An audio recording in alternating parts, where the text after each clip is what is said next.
স্বরাষ্ট্রমন্ত্রী সালাউদ্দিন আহমেদ জানিয়েছেন, দ্রুততম সময়ে শিশু রামিসা ধর্ষণ ও হত্যা মামলার বিচার কাজ শেষ করার উদ্যোগ নিয়েছে সরকার। দুপুরে সচিবালয়ে বিএসআরএফ সংলাপে তিনি বলেন, ঈদের বন্ধে বিচার কাজ চালানোর জন্য প্রধান বিচারপতিকে অনুরোধ করা হয়েছে। সাবেক প্রধানমন্ত্রী শেখ হাসিনাকে ফিরিয়ে এনে বিচারের মুখোমুখি করতে ভারতকে পুনরায় চিঠি দেওয়া হয়েছে বলেও জানান স্বরাষ্ট্রমন্ত্রী।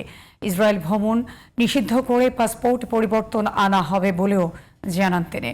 মনিরুজ্জামানের রিপোর্ট। রোববার দুপুরে সচিবালয়ে কর্মরত সাংবাদিকদের সংগঠন বিএসআরএফ-এর সংলাপে প্রধান অতিথি হিসেবে উপস্থিত ছিলেন স্বরাষ্ট্রমন্ত্রী সালাউদ্দিন আহমদ।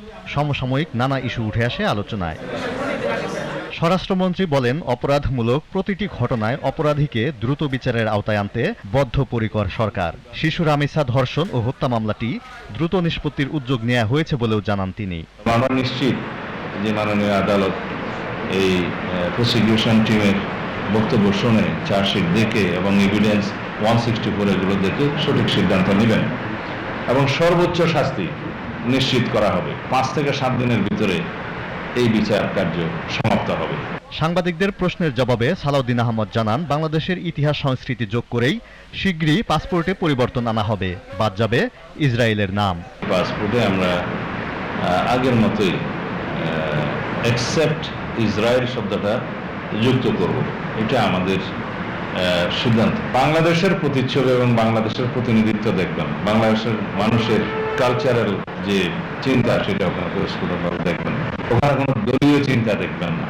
স্বরাষ্ট্রমন্ত্রী জানান, অনলাইনে এবং অফলাইনে জুয়া বন্ধে কঠোর শাস্তির বিধান রেখে আগামী সংসদ অধিবেশনে আইন পাশের সিদ্ধান্ত নিয়েছে সরকার। অনলাইন জুয়া, অফলাইন জুয়া, ইন্টারনেটের মাধ্যমে বেটিং ইত্যাদি যেগুলো অপরাধের ধরন বেড়েছে সবগুলোকে অ্যাড্রেস করে আমরা যুগ উপযোগী একটা আইন আনতে পারবো। সাবেক প্রধানমন্ত্রী শেখ হাসিনাকে ফিরিয়ে এনে বিচারের মুখোমুখি করতে ভারত সরকারকে পুনরায় চিঠি দেওয়া হয়েছে বলেও জানান স্বরাষ্ট্রমন্ত্রী। আমরা তো চাই তাকে তিনি বিচারের মুখোমুখি হন। Moniruzzaman, GTV news, Dhaka.